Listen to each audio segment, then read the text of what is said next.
Hey everyone, welcome back to my channel. So I am obviously, by the title, doing the mid-year book freakout tag, which I do every year, and I waited until the end of June to do this because I feel like that's a complete 6 months. So that's my logic to filming this late. So before I get to it, as of right now, I have read 104 books, which is a lot. I bumped my reading challenge down from 200 to 150 to account for the fact that last year I went through the 2020 world is ending slump that everybody seemed to go through, and I got really close to the end of the year and not finishing out my challenge. I know it's not a necessary thing. I purposely just like to round out my year with a good even number. I bumped my total down 50 books this year just because I wanted to account for that potentially happening again this year, but according to this, I'm 31 books ahead of schedule, so I think I'm safe. I might end up bumping it back up. But that is where I am with my reading. It's a lot. I read a lot. I know that. And it is mostly thanks to audiobooks and to getting a Kindle this year. That has helped tremendously. So that's where I am with my numbers as of right now. I don't have like my accumulation of like 5 stars, 4 stars, like how many DNFs I've had. I don't have that put together yet. We'll do that at the end of the year, but let's get to the questions. The first one is the one that I'm going to give probably multiple answers for. I'm going to try and keep all of these down to like a one book answer, but like I've said, I read a lot of books, so I have a lot of opinions. But the first one is impossible to narrow down at this point, and that is the best book that you've read so far in 2021. So for that, I'm going to keep this down to 3 books, and it's going to cover the 3 genres that I've been reading the most of. The first one being Real by Candy Ryan. You guys know by now, I'm obsessed with Candy Ryan. Every book that she writes is probably going to be the top book of the year because she is a queen. This is fantastic. 5 stars, everybody should read this. It's amazing. It's like a love story that transcends generations. It has so much impact and so much representation. It's phenomenal. The next book is going to be a shock to nobody. It's Silver Flames. I love this book. I know this book was very hit or miss for a lot of people. I thought it was fantastic. Do I love Nesta now? No, I still don't. She's still not my favorite. Face and forever. But this was a phenomenal journey of mental health. I really, really liked what Mass did with this. I know I never really made a video about it. I don't think that Mass really needs the hype that I would give at this point. Everybody knows that I love the series. The end. And the third book is a nonfiction book that I devoured, and it was amazing. And that is called Crossing the Line by Kareem Rosser. This is a book that I just want to shout from the rooftops because it is so good and it is so close to home for me. So this is a story about the first all-black polo team, and it's a really good discussion about race and representation in the horse world because it's a very white privileged sport. So it's a really good discussion about being black in the equestrian community. And it also, I didn't realize, is local to me. It's about a kid who basically ends up getting involved with the Work to Ride program in Philly. And this is a program that I've actually worked with before. And it's basically in Center City, Philly. There is a farm that is basically taking kids off the street and putting them in a barn and teaching them how to ride horses, teaching them how to compete and everything.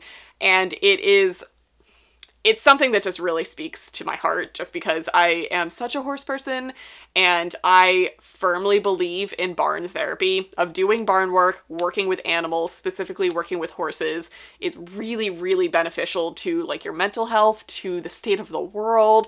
And it basically is him working with that program as a kid and like working up through the ranks, going to a military academy and playing on their polo team and getting exposed to different walks of life. It was so good. So if you like horse stuff, if you like polo, if you like discussions about race and like inner city politics and representation, it was just phenomenal. Loved it. Totally loved it. And I want to talk about it because I know a lot of people probably won't be picking that up.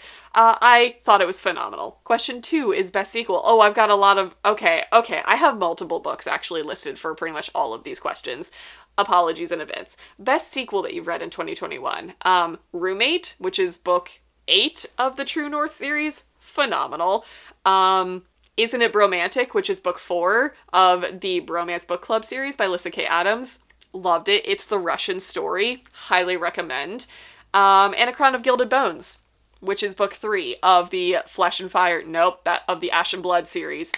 Amazing. It was so great. Loved all three of those books. Question 3, new release you haven't read yet, but you want to.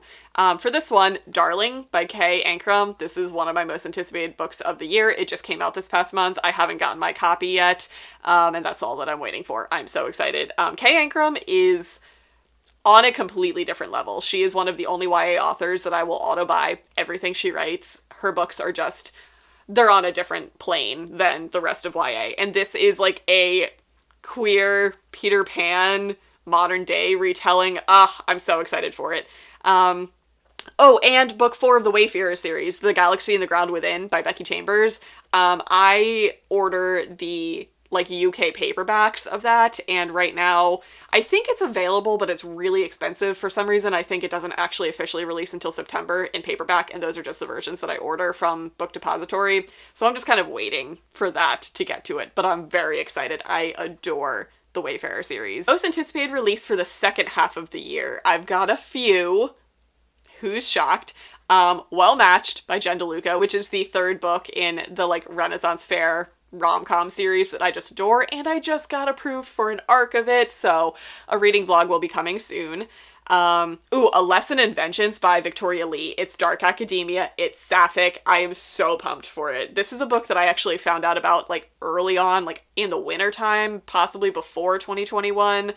I am so excited for it. So that one, and A Shadow in the Ember, which is the next book that's coming out in the From Blood and Ash world. It's book 1 of the prequel series of the Flesh and Fire series. So it's Nyktos' story, and I am pumped. I'm so excited. So that one comes out this fall, so that's on there too.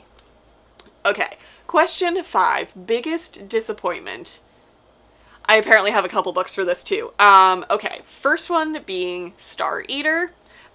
This is a book that, it sounds so weird. It is weird, and I wanted it to be weirder. So this is, I don't know if you've seen anybody talking about this book, but this is the book that everybody's describing as cannibalistic nuns in space.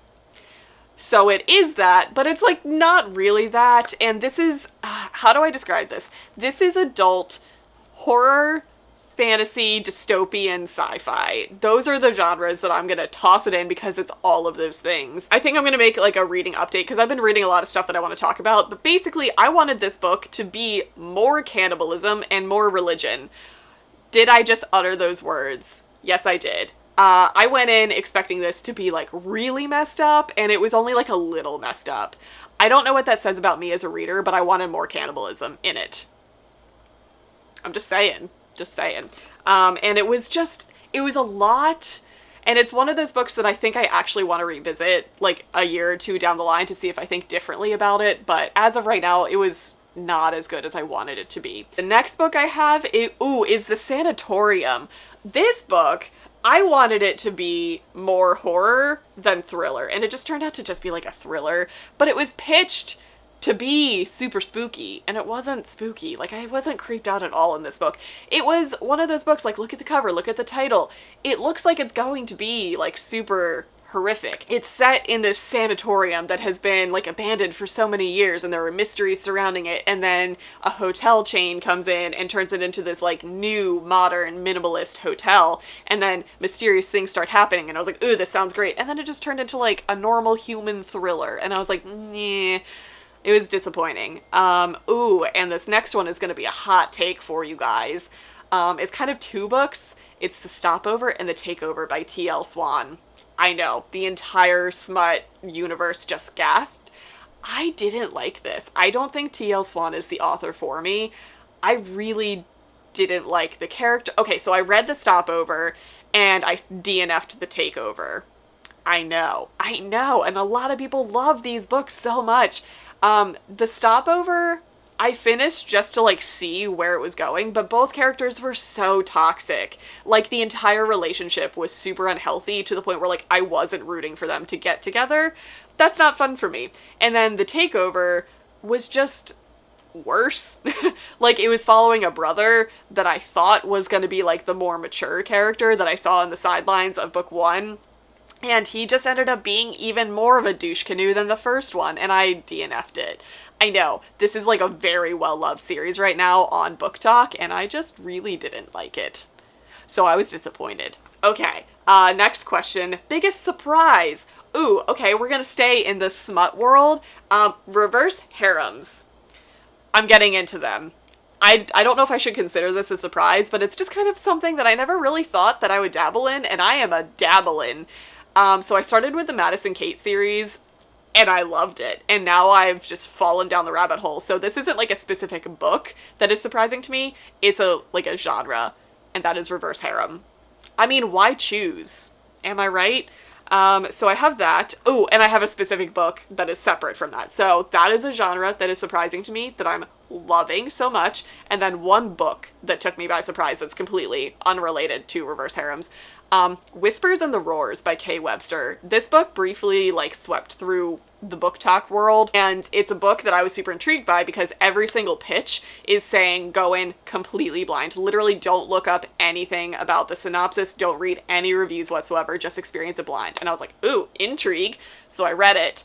It was so good. And I'm gonna leave it at that. I'm not gonna pitch it in any way. You just have to experience it. It is dark, it's triggering, so look up content warnings, but try and do it without spoiling the book because it is so worth it. It was so good. Okay, question 7. Is that where I am? Yeah, question 7, new favorite author, is Kristen Callahan. I read Make It Sweet, which is, it's out of frame. It's right there.